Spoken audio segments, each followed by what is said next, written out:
Hello दोस्तों, आज हम लोग टॉपिक स्टार्ट कर रहे हैं प्रिंसिपल ऑफ सुपरपोजिशन। चलो स्टार्ट करते हैं। सबसे पहले हेडिंग डाल देते हैं, प्रिंसिपल ऑफ सुपरपोजिशन। सुपरपोजिशन, ठीक है। आज क्या देखेंगे? प्रिंसिपल ऑफ सुपरपोजिशन, ठीक है।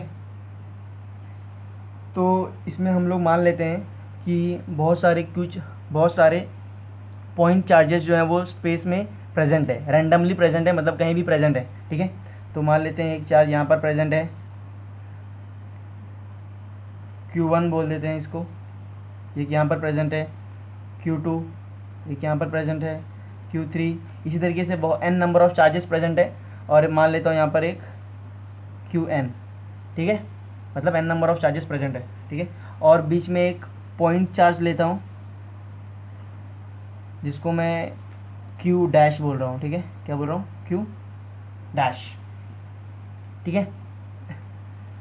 तो मैं मान के चल रहा हूँ कि ये दोनों चार्जेस जो हैं वो लाइक चार्जेस हैं, ठीक है। मैं अनलाइक चार्जेस भी ले सकता था, लेकिन मैंने एक्सप्लेन करने के लिए लाइक चार्जेस से लिया है, ठीक है। हम लोग अनलाइक चार्जेस भी ले सकते हैं, यहाँ पर मैं नेगेटिव चार्ज और नेगेटिव चार्ज भी ले सकता हूँ, ठीक है। तो ये जो पॉइंट चार्जेस हैं, अगर ये दोनों पास पास में हैं, मान लेते हैं ये दोनों r डिस्टेंस पर है, या 1 है तो मैं मान लेता हूँ इधर r1 डिस्टेंस पर है, ये Q2 है तो ये दोनों का जो डिस्टेंस है वो r2 है। इसी तरीके से ये r3 डिस्टेंस पर है, और इसी तरीके से ये rn डिस्टेंस पर है, ठीक है। तो हम लोगों ने पिछले लेक्चर्स में भी देखा, एक चार्ज की वजह से अगर दोनों लाइक चार्जेस हैं तो दोनों एक दूसरे को रिपेल करेंगे, तभी जब उसके फील्ड में आएंगे दोनों, तब बराबर। तो ये इस पर फोर्स लगाएगा इस डायरेक्शन में, बराबर, और ये वाला इस पर फोर्स लगाएगा इस डायरेक्शन में। तो हम लोग अभी इस पॉइंट पर देखते हैं कितने फोर्सेस लगते हैं। तो एक ये वाला पॉइंट चार्ज जो Q1 है, इस पर फोर्स लगा रहा है Q डैश पर, तो force on Q dash due to Q1। इसी तरीके से ये वाला इधर फोर्स लगा रहा है, force on Q dash due to Q2। इसी तरीके से ये वाला इधर लग रहा है फोर्स, कितना लग रहा है फोर्स? फोर्स ऑन किस पर? Q डैश, किसकी वजह से? Q3 की वजह से, ठीक है। तो ये जो कंसेप्ट है, मतलब बहुत सारे n number of charges space में प्रेजेंट रहेंगे, और उसके वजह से एक पॉइंट चार्ज पर कितने नंबर ऑफ फोर्सेस लगेंगे, जो नेट फोर्स लगेगा वो इतना होगा। जो नेट फोर्स होगा, यानी जो टोटल फोर्स होगा, एंड नेट फोर्स मतलब टोटल फोर्स, वो होगा F1 की वजह से, मतलब इसकी वजह से जो फोर्स आया, प्लस इसके वजह से जो फोर्स आया, प्लस Q3 की वजह से जो फोर्स आया। इसी तरीके से n नंबर ऑफ चार्जेस की वजह से n नंबर ऑफ फोर्स लगेगा, ठीक है। तो इसी कंसेप्ट को हम लोग प्रिंसिपल ऑफ सुपरपोजिशन कहते हैं, ठीक है। अभी कुछ इसके स्पेशल केसेस देखेंगे, उसके बाद एक दो सवाल देखेंगे तो समझ में आ जाएगा। तो देखते हैं कुछ स्पेशल केसेस,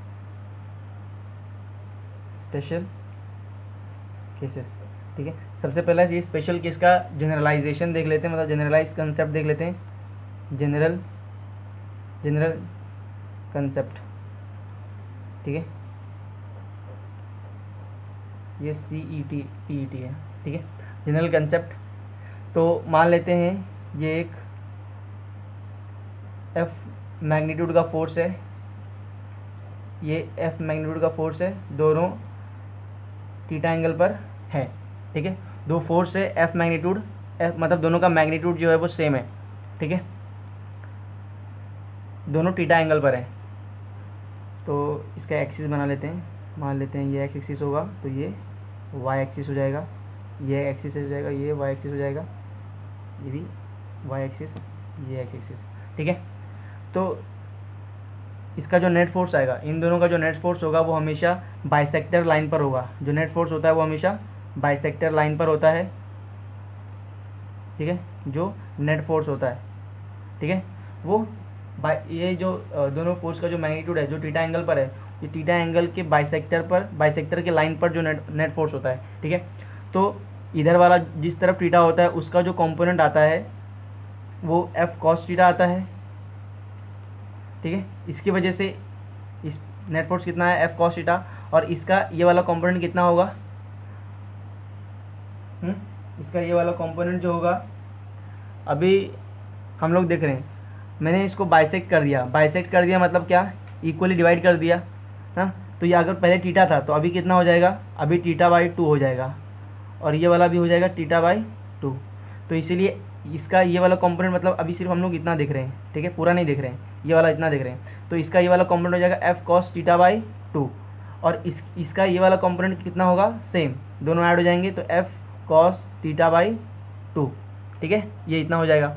और इसका जो जिस तरह थीटा नहीं होता है उसका ये वाला जो कंपोनेंट होता है ये एफ साइन थीटा बाई 2 हो जाएगा, और इसी तरीके से ये वाला जो कंपोनेंट होगा वो एफ साइन थीटा बाई 2 हो जाएगा।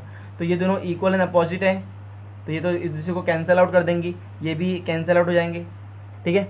तो बचेंगे किसकी वजह से, इसका मैग्नीट्यूड और इसका जो कंपोनेंट है ये दोनों ऐड ऑन हो जाएंगे, ठीक है। तो जो नेट फोर्स होगा इन दोनों का, जो नेट फोर्स होगा वो F cos theta by 2, F cos theta by 2 plus F cos theta by 2 होगा, ठीक है। दोनों को ऐड करेंगे तो क्या हो जाएगा, 2f कॉस थीटा बाई 2। ये एंगल जो है वो इसके साथ कभी भी कैंसिल आउट नहीं हुआ, तो बहुत जन कैंसिल आउट कर देते हैं लेकिन कैंसिल आउट नहीं होता है, ठीक है। तो हमारा जो नेट फोर्स आ गया वो इतना हो गया 2f कॉस थीटा। अभी इसी का हम लोग कुछ मॉडिफाइड फॉर्म्स देखेंगे, जैसे कि कॉस 90 होगा कितना होगा, कॉस 120 पर, कॉस 60 पर, 30 पर, ठीक है, देखते हैं। तो देखते हैं केस नंबर फर्स्ट, ठीक है। मान लेते हैं दो फोर्स है, उधर थीटा एंगल पड़ते हैं, यहाँ पर 90 डिग्री पर होंगे। मान लेते हैं दोनों 90 डिग्री पर है, ये एफ दोनों का मैग्नीट्यूड मतलब सेम है, तो इनका जो नेट फोर्स होगा वो इनके बाइसेक्टर पर होगा, ठीक है। जो नेट फोर्स होगा वो इनके बाइसेक्टर पर होगा। अगर पूरा 90 था तो आधा करने पर कितना होगा, 45 डिग्री, और यहाँ पर भी 45 डिग्री। तो इसका ये वाला कंपोनेंट हो जाएगा एफ कॉस 45, और इसका ऐड हो जाएगा एफ कॉस 45, और इसका एक्सेसिस वाला एक दूसरे को कैंसिल आउट कर देंगे, ठीक है। तो जो नेट फोर्स होगा हमारा वो कितना हो जाएगा, वो F cos 45 plus F cos 45 कितना हो गया, 2f कॉस 45 डिग्री कितना हो गया, 2f कॉस 45 को मैं कितना लिख सकता हूँ, कॉस 45 को जो लिख सकता हूँ मैं 1/√2, ठीक है। अभी ये जो 2 है इसको मैं कैसे लिख सकता हूँ, √2 इंटू √2, तो इसको जो मल्टीप्लाई करेंगे तो 4√4 होगा, √4 का आंसर भी 2 होगा, ठीक है। ये f और ये √2, तो √2 और √2 गया कैंसिल आउट हो गया, बचा कितना, √2f, ठीक है। तो हमारा जो नेट फोर्स हो गया वो √2f हो गया, ठीक है। तो केस 1 क्या है, अगर दो फोर्स का बीच का जो एंगल होगा वो 90 डिग्री होगा, तो ऐसे में जो नेट फोर्स हो जाएगा वो √2f आएगा, ठीक है। जो हमने फॉर्मूला देखा था, ये वाला फॉर्मूला नेट फोर्स वाला, यहाँ पर 2f कॉस थीटा बाई 2 था, बराबर, ये वाला फॉर्मूला। अभी थीटा की जगह मैंने 90 रखा, तो 90 डिवाइड बाई 2 कितना हो जाएगा, 45 कॉस 45 कितना होगा, 1√2, तो ठीक है। तो ये वाला फॉर्मूला मेन है, मतलब इसको याद रखेंगे तो बाकी सारे डिराइव हो जाएंगे यहाँ से। बस थीटा की जगह टोटल एंगल लिखना है, दोनों के बीच का एंगल लिखना है, ठीक है। आधा वाला मत लिख देना, पूरा वाला एंगल आएगा, मतलब ये 90 डिग्री वाला, सिर्फ 45 डिग्री वाला मत लिखना। तो यहाँ से हम लोग, मैं अगर 60 के लिए निकालना चाहूँगा तो यहाँ पर 60 कर दूंगा, तो 60 डिवाइड बाई 2 हो जाएगा 30, तो cos 30 का वैल्यू कितना होता है, √3/2, इस तरीके से अभी देखेंगे इसके बारे में, ठीक है। इसी तरीके से केस 2 देखते हैं। मान लेते हैं दोनों फोर्स है एफ मैग्नीट्यूड के, दोनों के बीच का एंगल थीटा है, बस कुछ नहीं किया, फॉर्मूला लगाया, नेट फोर्स कितना हो गया, 2f cos theta by 2, theta की जगह 60 डिग्री है, ये 60 डिग्री, ठीक है। तो बस इधर पुट किया, 60 पुट किया यहाँ पर, तो डिवाइड बाई 2 किया, तो 60 डिवाइड बाई 2 30 हो गया, तो 2f cos 30 हो जाएगा, और cos 30 कितना होता है, √3/2, ठीक है, √3/2। अब यहाँ से 2 और 2 कट जाएगा, आंसर आ जाएगा √3f, ठीक है, ये वाला ऐसे, ठीक है। तो जब दो फोर्स के बीच का एंगल 60 डिग्री होगा, ऐसे में उसका नेट फोर्स कितना आएगा, √3 है। वो नेट फोर्स किस डायरेक्शन में आएगा, उसके बाइसेक्टर लाइन पर आएगा, ठीक है, नेट फोर्स। ओके, केस 3 देखते हैं। इसी तरीके से दो फोर्स के बीच में मान लेते हैं एंगल जो है वो 120 डिग्री है, ठीक है, मान लेते हैं 120 डिग्री है। नेट फोर्स किस डायरेक्शन में होगा, ये एफ हो गया, ये एफ हो गया। जो नेट फोर्स होगा इसके बाइसेक्टर पर होगा, जो नेट फोर्स होगा, ठीक है। इधर एफ ये बाइसेक्ट करेगा तो इधर 60 डिग्री और इधर 60 डिग्री हो जाएगा, ठीक है, बाइसेक्टर करेंगे तो ऐसे में जो नेट फोर्स आएगा अभी कितना आएगा, 2F cos 120 इज cos 60, ठीक है ना।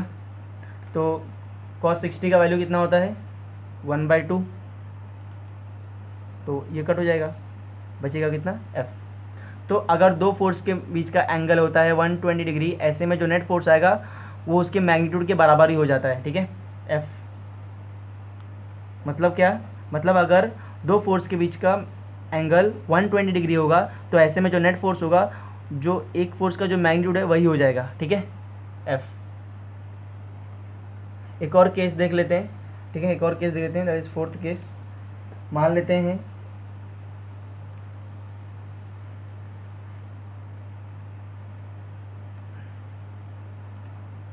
ठीक है, इन तीनों के बीच का एंगल 120 डिग्री है, 120 डिग्री, इधर भी 120 डिग्री, यहाँ भी 120 डिग्री, ठीक है।